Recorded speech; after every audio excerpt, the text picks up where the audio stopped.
Welcome back, everyone, to F1 2021, My Team Career Mode. 2 episodes in one day? Something must be going on here. Anyways, it is time for the second chaotic episode of the day as well. We saw the big catch fence crash we had in Baku. I don't even know how that happened. That's just physics not being physics, but anyways, apparently there was an issue last race with the car that we were never told about, and we got 0 R&D points with it, so okay. Anyways, we're going to talk to Guan Yu here because apparently he is disconnected and distracted during the recent press events, so we're going to have to make him less distracted because distractions are bad on track, as you might expect. Anyways, we could get a new sponsor, so we're going to get a new sponsor because that's a logical thing to do. When you could get more money, you take it. We're just looking for the easiest weekly goal that has the easiest doable weekly goal on a weekly basis that has the highest income here, since, you know, we want the money. Score more points than the team directly above you in the vehicle performance comparison. We're going to do that and sign with Shark, although I believe that will be increasingly difficult since we are kind of higher than we should be, as now we apply these sponsors to the car. This race today is going to be quite the crazy one, as you might expect. It's Canada, and you're going to see here another factor that's going to make this race crazy when we eventually do get down to the track. But first, we have upgrades that need to be made. We're going to try to go with the engine. We want a strong engine, of course, for that straight line speed so we could pass people easily down the straights. We have a durability upgrade failed for the internal combustion engine. We're going to have to redo that because the ICE is one of those parts that gets worn out real quickly, and you need it, obviously. So here we go to Montreal, and you could already see it there. Rain for the race, and not just that. If we go down to Jeff's weather forecast, rain for the first half, dry for the second. So we head on to FP1. No, this is FP3 here. When I went out on track, I forgot I quick practice the first 2 sessions and then I do the third. We should take this time now to remember Jeff, who is no longer in the F1 games as race engineer. Sure, he was annoying. Sure, I tell him to shut up all the time. But he's been replaced for F1 22 as we head on to qualifying here in Montreal. No more talking about Jeff.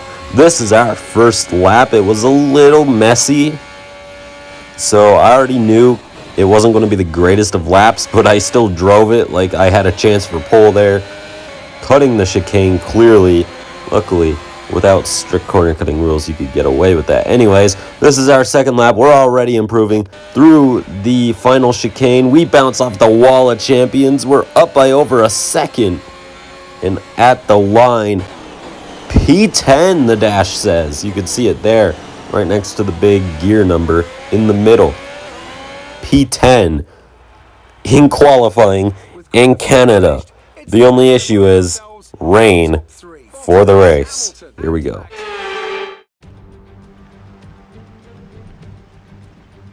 Bonjour! It's time once again to go racing here in Montreal, the second largest French-speaking city in the world, and home since 1978 to the Canadian Grand Prix.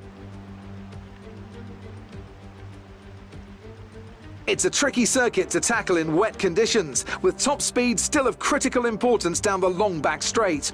There are 2.7 miles and 14 corners overall on a circuit that in the dry can see average lap speeds of around 130 miles per hour. We'll be lucky to get anywhere near that today.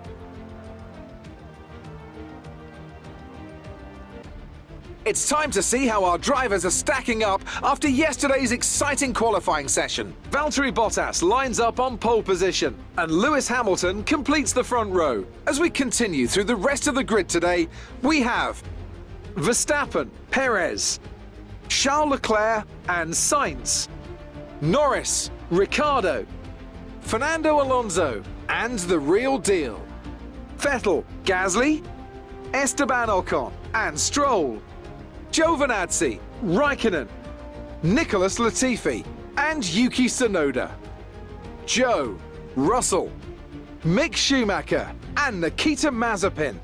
And with preparations almost complete, let's head down to the track.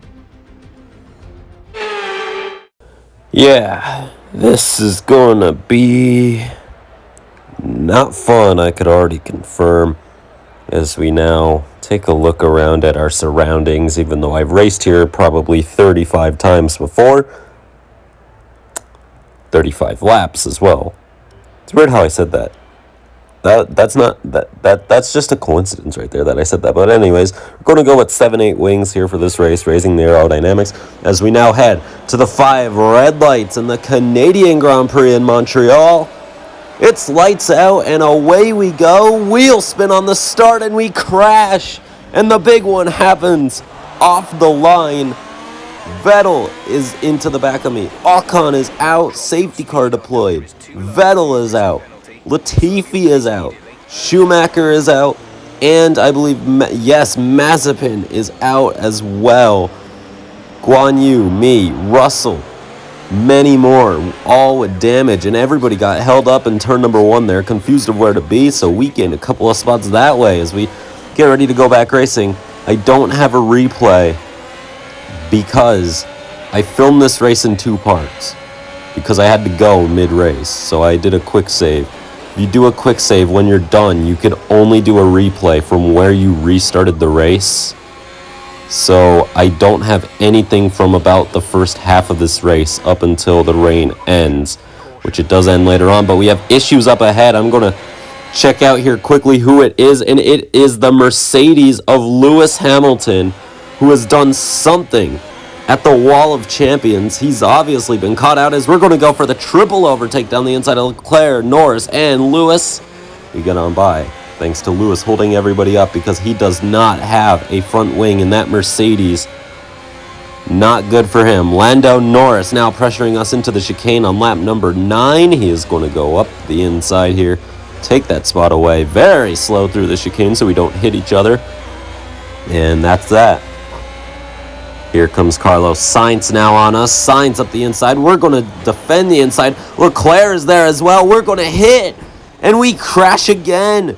And Alonso runs into me. Huge implications again. Safety car is out. Norris, that's Daniel Ricciardo doing wacky stuff on the grass. I don't know what he was doing.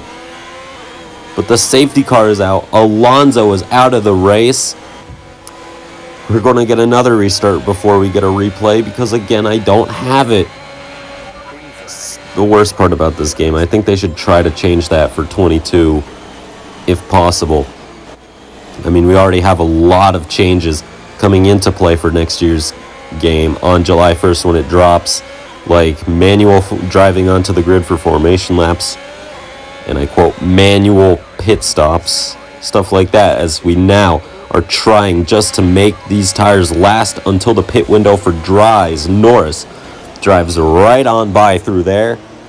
He is once again ahead of us, and now Lewis Hamilton is caught up to us out of nowhere all of a sudden. We're going to try to stay ahead of him, however, because we're on track for a P5 finish right now. You could see the tires, 84% puncture ranges anywhere from 70 to 100, I believe. 84 is ridiculously high for these tires to last, and it's a rear tire, so if that thing blows in the rain, I'm just spinning round and round and round, and I'm never getting back to the pits at that rate. We're going to box this lap, though, because the track is ready for slicks. We're going to put on mediums to the end of the Grand Prix, as long as nothing goes wrong. Of course, there has been a lot of chaos in this race, so I'm not denying that something might go wrong before this thing is over with. Onto the dry tires, 2.7 second stop. Not too bad, but slower than we've had mostly throughout this season. We come out of the pits, currently P7, but I believe, yes, Giovinazzi still has to pit. One of the Red Bulls still has to pit up the road.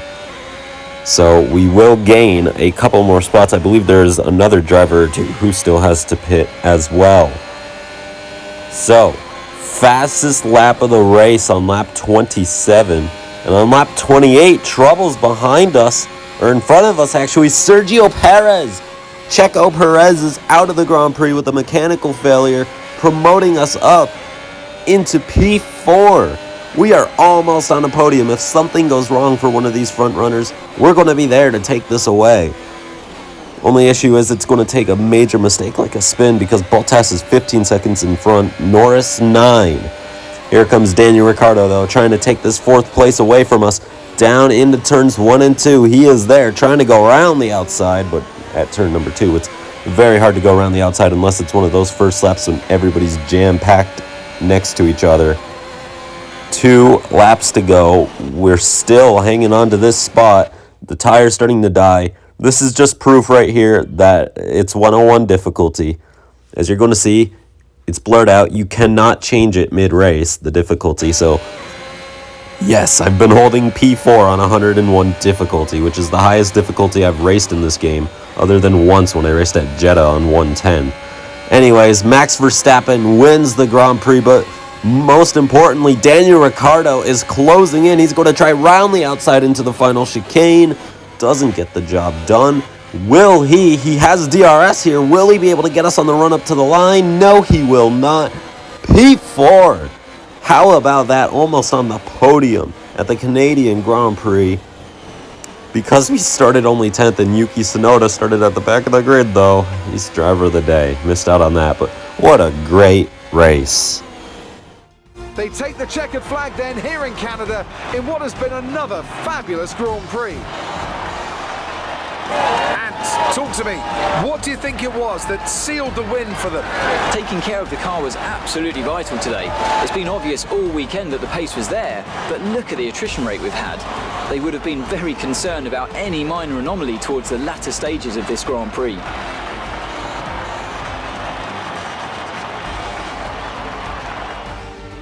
The drivers are en route to the podium as we speak. What a fantastic win for the Red Bull team. They performed exceptionally today, keeping us firmly on the edge of our seats throughout the entirety of the race. Congratulations to everyone at the team.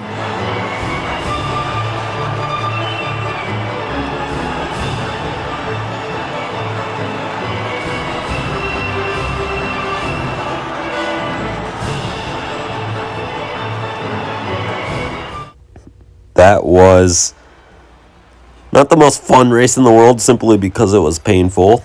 It was messy. If this were real life, I'd have like a 3-year ban at this point for starting like 2 different wrecks, I think, in that race. But we're up into P4. Guan Yu Zhou. Zhou Guan Yu down in 14th. And how about this? We're P10 in the driver's standings right now with 14 points on the season, 13 of which I believe coming today. So, very good day for us. P6 in the constructors now ahead of Alpine and Aston Martin. So that goal of getting more points than the team in front of you in the championship, that's become really hard because AlphaTauri is really, really good, obviously. As you can see, the tire compounds everybody used here. As we go to the incidents tab, you can see Ocon, Vettel, Latifi, Schumacher, Mazepin taken out on lap 1. Alonso taken out in the lap 10 incident, and Perez with the DNF at lap 28, promoting us to P4 in the event. What a race, though. Next time out will be the French Grand Prix, followed by the Austrian Grand Prix. So Circuit Paul Ricard is up next. Track limits suck there. The end of Sector 1 sucks there as well. And it's not going to be a fun race. I've already done the race, to be honest. I can't tell you anything about Austria, simply because I have not done that race yet. But anyways, thank you all for watching. Have a great day. Make sure to like and subscribe. We're less than 200 away from 1,000. Goodbye.